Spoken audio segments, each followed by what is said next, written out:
Muchísimas gracias, don José Luis, por la presentación. No me conocía, pero bien. Muchísimas gracias, es demasiado amable. Me siento muy honrado por la amable acogida que todos ustedes me han reservado aquí en este foro de Nueva Economía Forum.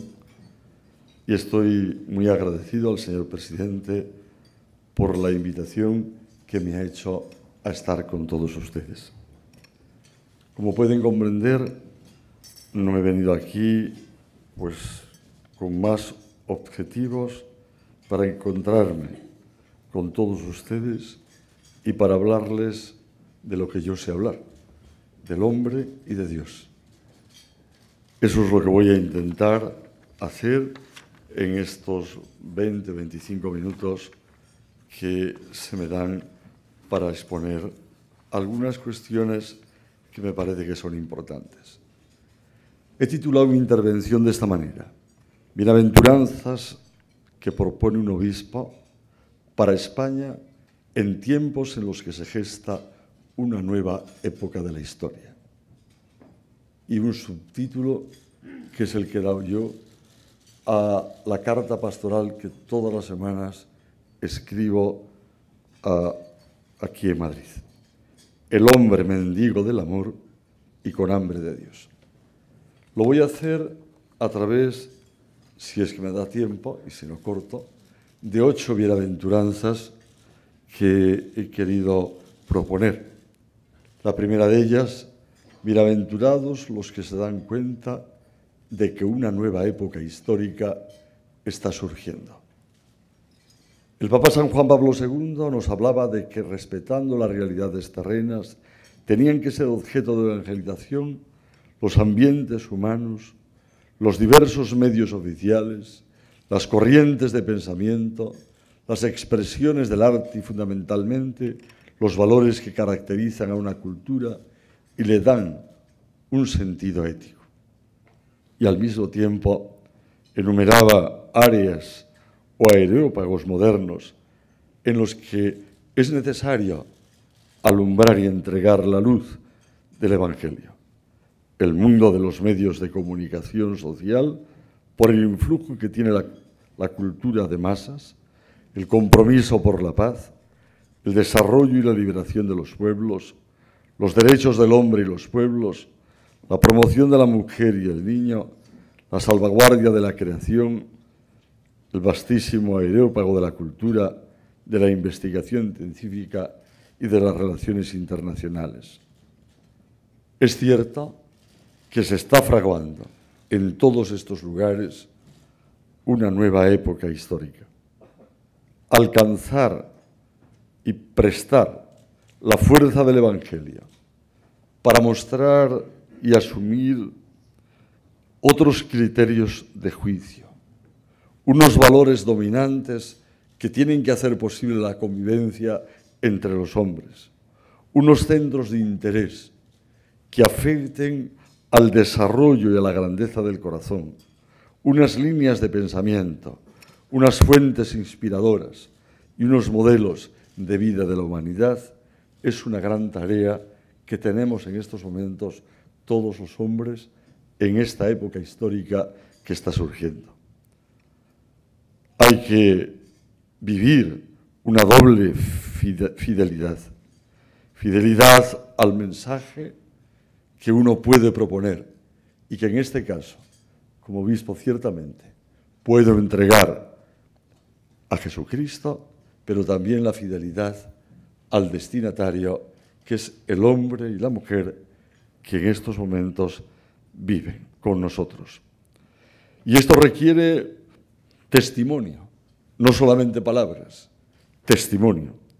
Se requiere una presencia activa, responsable y comunitaria, ecuménica también, en todos los lugares donde tenemos que actuar: familia, educación, trabajo, medios de comunicación, sanidad, justicia, paz, fraternidad, solidaridad, participación de todos y muy especialmente de los más desfavorecidos, no olvidando que una misma fe cristiana puede conducir a compromisos diferentes. Por otra parte, el diálogo interreligioso es especialmente importante en esta época nueva que está surgiendo. La segunda bienaventuranza que les propongo es así: bienaventurados quienes se dedican a servir a los demás en el mundo de la política para el bien común de todos. Un mundo diferente y nuevo, sí. Este es el punto de partida. Estar convencidos que somos capaces de realizar un mundo diferente al que tenemos y nuevo por cuanto supone un reconocer que la persona es parte de un proyecto generador de amor con mayúsculas. Amar al prójimo como a uno mismo. Construir un mundo nuevo no se puede hacer nunca marcando un proyecto que lo único que pretende es que yo sea el vencedor. Si esto es así, el punto de partida para empezar está hecho. Seré siempre un perdedor.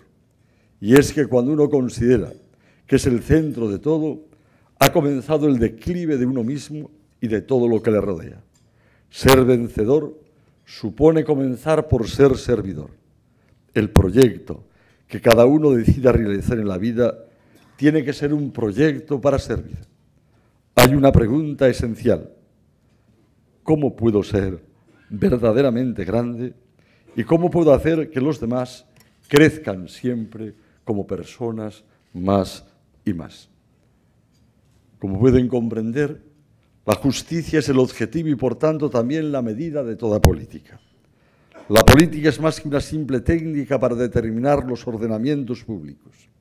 Su origen y su meta está precisamente en la justicia, y esta es de naturaleza ética. Así pues, el Estado se encuentra inevitablemente derecho ante la cuestión de cómo realizar la justicia y aquí y ahora.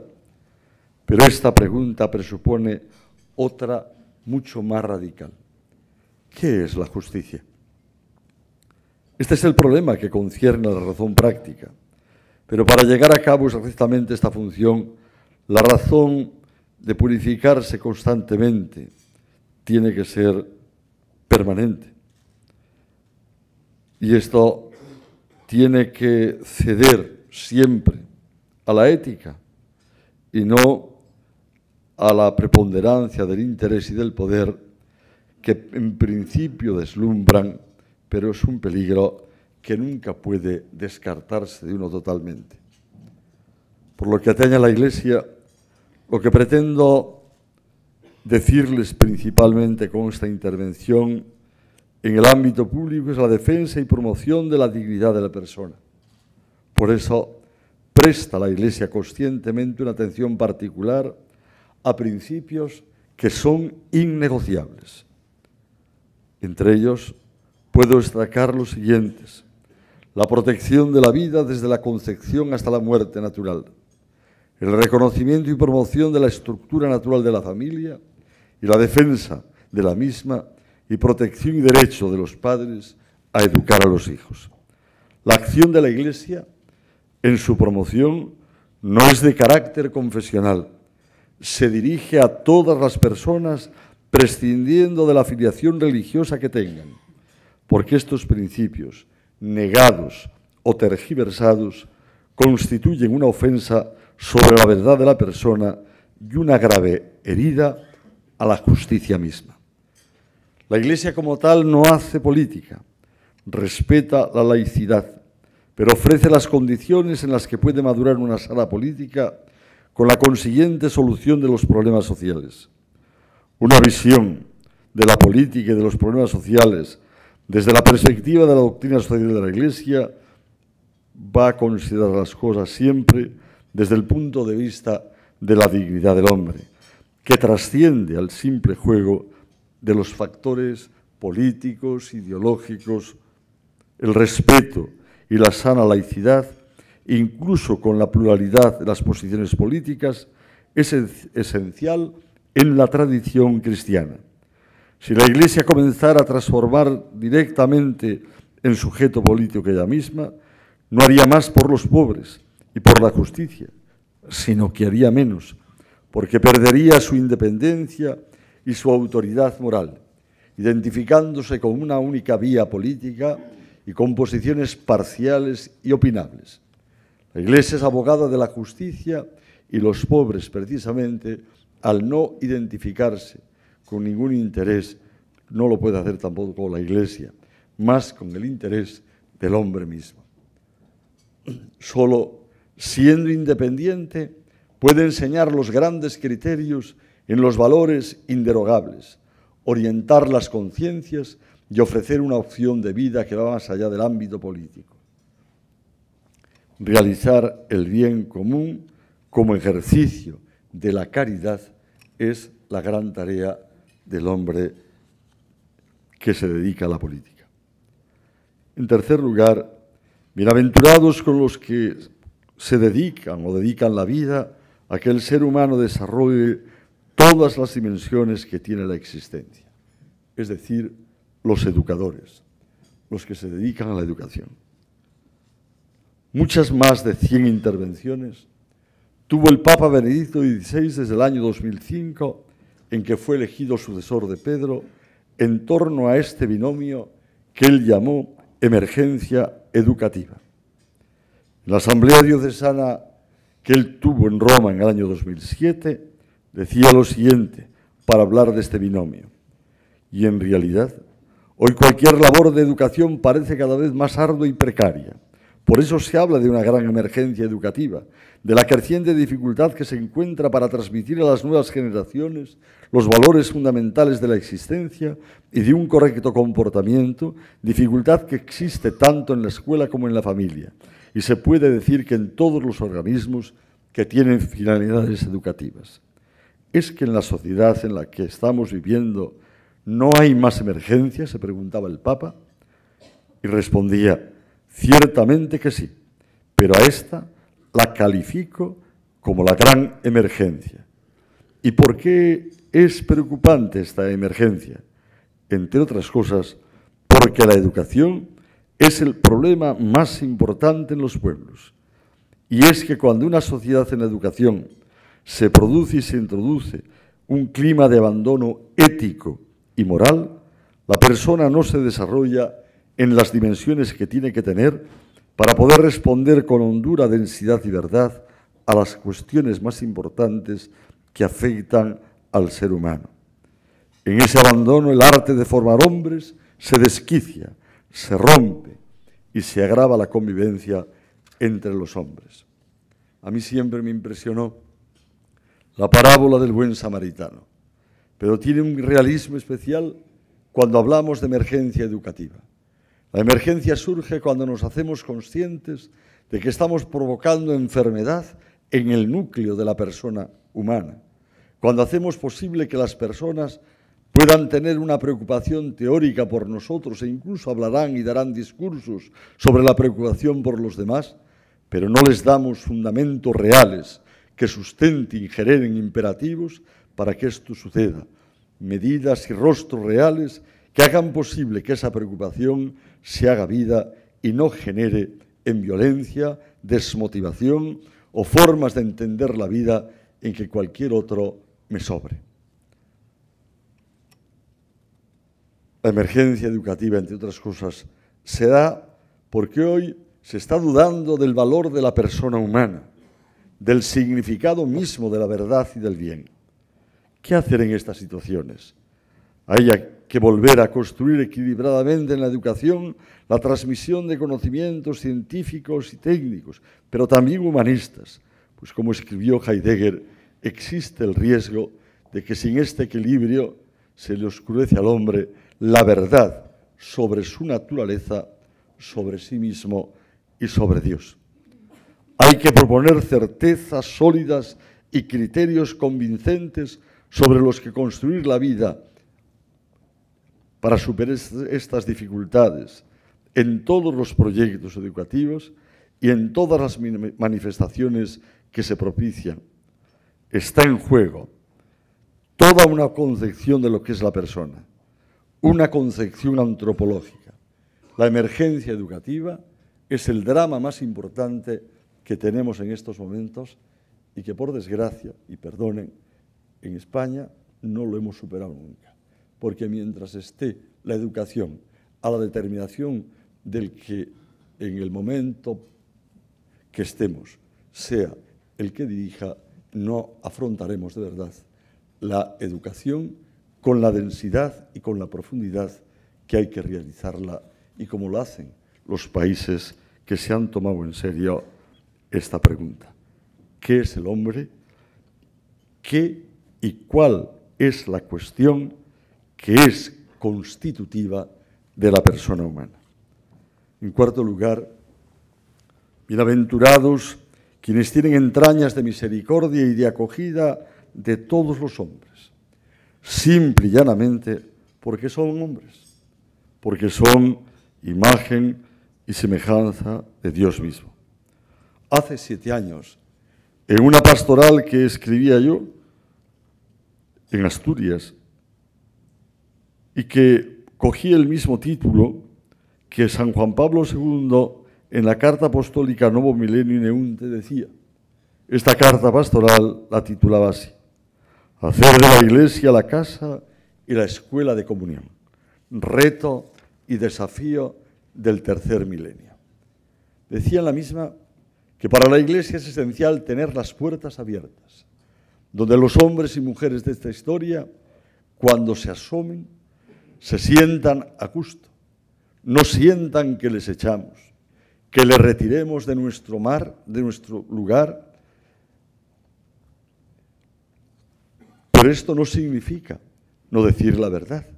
Nuestro Señor siempre dijo la verdad, pero a su lado la gente se sentía a gusto, sanada, querida, acogida, y todo ello hacía una provocación en lo profundo de la persona humana.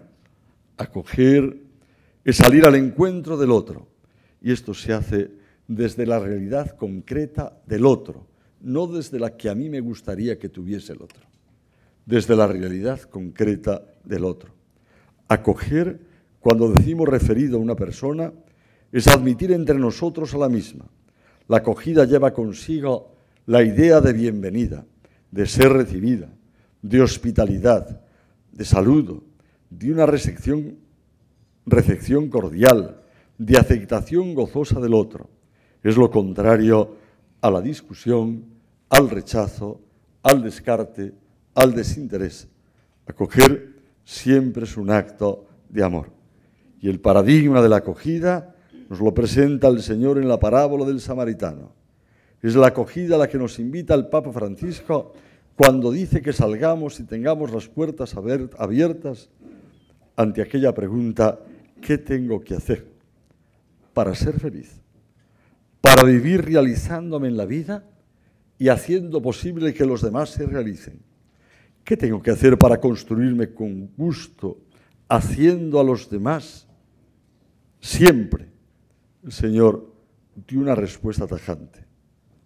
La parábola, ante uno que está tirado en el camino, en el suelo, deja tus preocupaciones, acércate, mírale, cura sus heridas, presta lo que tienes, también la cabalgadura, como el buen samaritano, recupérale, sigue ocupándote de él, y entonces serás feliz, tendrás vida y darás vida a los demás.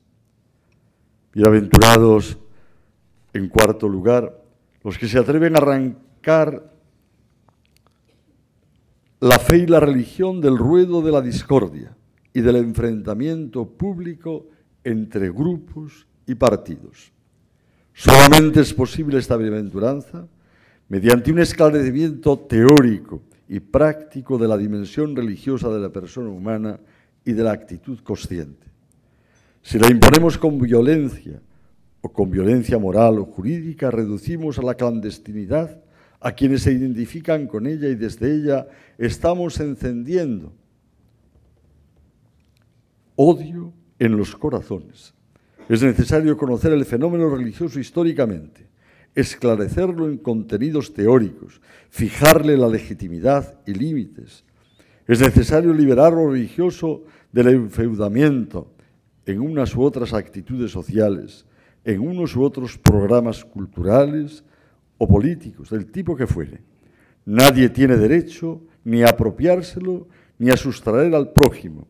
Solo la posee de veras quien en total gratuidad se abre a ello como se abre al arte, a la verdad, al amor, a la esperanza. Solo una actitud serena y profunda, capaz de admirar el corazón humano y toda la historia espiritual y social de la humanidad, puede liberarnos de un desencantamiento empobrecedor y de un enfrentamiento sordo que primero es ruptura de comunicación y más tarde se convierte en fuente de odio. Han pasado muchos años desde que Ortega publicaba 3 páginas admirables, unas páginas que ningún español debiera desconocer. Son ejemplo de lucidez y de perspicacia, de atrevimiento a la realidad y de atrevimiento a mirar la realidad, sí, de esa inteligencia cuya ley primera es el aprender y el buscar, traspasar el mediano y levantar el vuelo más hacia las cumbres, y no fijar ante aquellas cuestiones que siempre nos derrumban cuando intentamos penetrar en ellas, pero que por ser las primeras y las últimas, es decir, las decisivas, es necesario estar tranquilos y abordarlas. Recordemos aquellas palabras de Ortega: Dios a la vista. Dios es también una cuestión civil, por ser la cuestión humana primordial. Está más allá de la dictadura y más acá de la democracia. Es un tesoro que pertenece al hombre y que nadie puede arrebatárselo. De tal manera que la religión es una cuestión fundamental a la convivencia. Para una convivencia lograda, como la religión requiere la libertad, así la libertad tiene necesidad de la religión. Todas las dictaduras, de un tipo o de otro, o la imponen o la rechazan. Es necesario descubrir que solo en la libertad, o incluso para más libertad, es necesaria la presencia de la religión. La libertad necesita una referencia originaria a una instancia superior.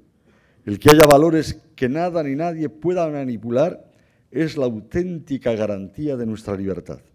Por eso el hombre que se sabe obligado al verdadero y al bien estará inmediatamente de acuerdo con esto.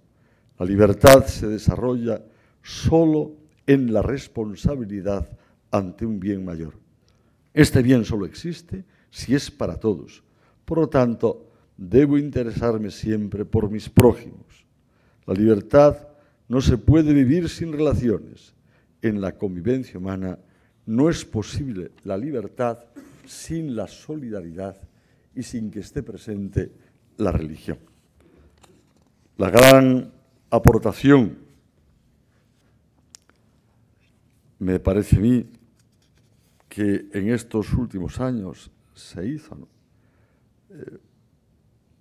Yo diría, por pasar a otra cosa, porque si yo me detengo, bienaventurados, y termino en la quinta bienaventurada, me quedan otras 3, pero esas ya se las dejo para ustedes.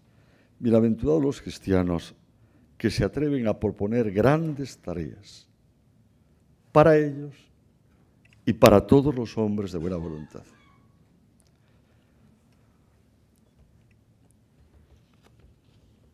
La Iglesia es una comunidad de confesión y de personal adhesión a la realidad de Dios.